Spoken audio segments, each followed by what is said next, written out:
guys, welcome. Today I'm going to be helping you guys create the lead from Orjan Nilsen from the song Between the Rays. Now before we start, I would like to ask you guys if you could please subscribe.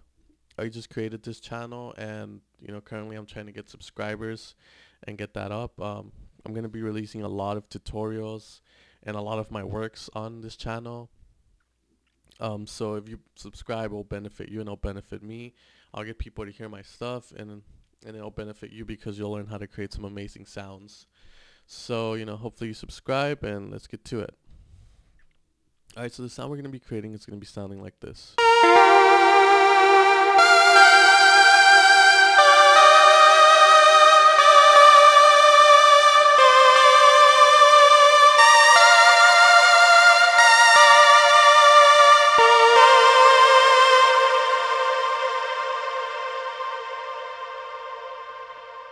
Alright, so that's the lead we're going to be creating from Orjan Nilsen in Between the Rays. Between the Rays. So, first off, Orjan Nilsen is a trance producer, and when I heard his stuff, I thought his stuff was amazing. His leads aren't that hard to make, but, the way he utilizes them in his music is amazing. So, further ado, we're going to be creating his lead. So, Orjan's leads pretty much consist of square waves. I mean, most of the time, most of his bass lines consist of square waves. His leads and all kinds of square shit. So when he used the saw wave for the main sound of the synth, kind of threw me off guard. So it took me a while to figure this out. So, anyways, let's get to it. Oscillator 1, we're gonna be having a pulse saw PWM wave. It can be found in the VA section of Massive. Leave the pitch at 0, don't worry about this. Pulse saw position all the way up, pulse width all the way up, amp all the way up. Leave the filter here. If you decide, you can always put it up to filter 1. Currently I just have it here. For oscillator 2, we're going to be having a square saw 2 wave, not the 1 but the 2. It's on the basic and massive oscillators. Your wave tail position is going to be at 8 o'clock. Your intensity is going to be all the way up. Your amp's going to be at 1 o'clock. And filter, same thing for all 3 of them, so I don't repeat myself. Oscillator 3 is going to be a square saw 1 wave. It's going to be put all the way down to the square. The intensity is going to be at 4 o'clock. You can put it at 5 if you desire. The amp's going to be at 2. The pitch at 12, and filter same. Now, we're going to be adding some noise to this. White noise, which is the default that comes up when you just open up Massive. You can use noise for a lot of cool things whenever you're creating leads that are going to be using a lot of reverb. It makes it sound bigger and fuller. Okay, so the color, we're going to have it all the way up, the amp at 9. Now for the filter 1, we're going to have a low pass 2 filter, put the cutoff at 9, the resonance at 8. Don't worry about the 1 yet. Alright, so we have nothing to do here for voicing. If you choose to in the future, you can always put that up to 4. You can add some detuning and do anything your heart desires to change the sound to your liking. Okay, so now let's go to envelope 1. So for envelope 1, you're going to put the attack all the way down. You're going to put the level at 11. You're going to put the decay down to 10. You're going to put the level up to 1130 or 11. You're going to put the release at 2.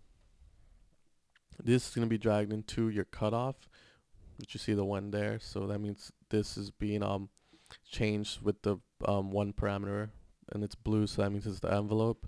So you drag it here, and you click on it, hold it, and drag it all the way up.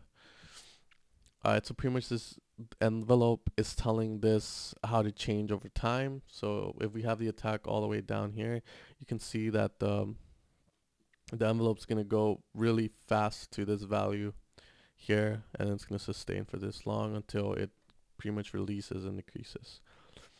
Okay, so then we're going to check our LFO.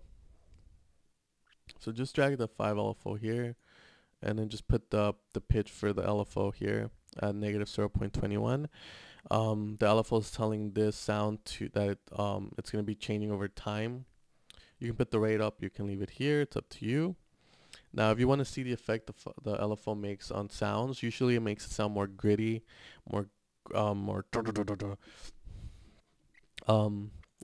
but just double click on here and put it a 0 in here without the LFO, and then put it back at its value so you can compare the both.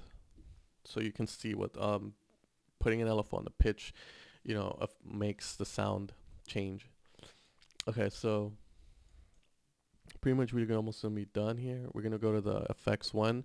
You're gonna put reverb. Your dry and wet's gonna be at 10 o'clock. Your size is gonna be at 3:30. Your density is gonna be all the way up. Your color is gonna be at 4 o'clock. And for your EQ, low shove, leave the same at 12. Put your boost up to 1, your frequency up to 1, and your high shove up to 2. Okay, so also your vibrato here, just put it up to about 11, and you should be good. All right, so if you followed my instructions correctly, then you should be getting these sounds. Just give me a sec, sorry.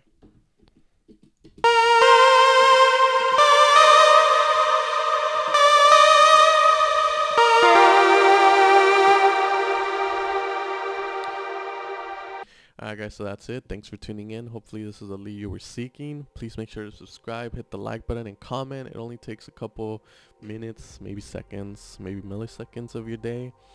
And it lets me know that I actually helped someone out there. If you want as well, you can also send me your music that you create with this lead. I love hearing up and coming producer stuff. It's nice to hear some fresh stuff that's not, commercial on Beatport. So anyways guys, thanks for tuning in. I'll be posting more tutorials up. I'm not gonna be making them like massive, like mass, but I'll promise I'll make 2 a week at least. Since I'm currently a nursing student, I'm not gonna be having that much time to create these. So yeah, give me 2 tutorials a week. So I'll probably be taking out more. But anyways guys, thanks for tuning in, and I hope you enjoyed this video.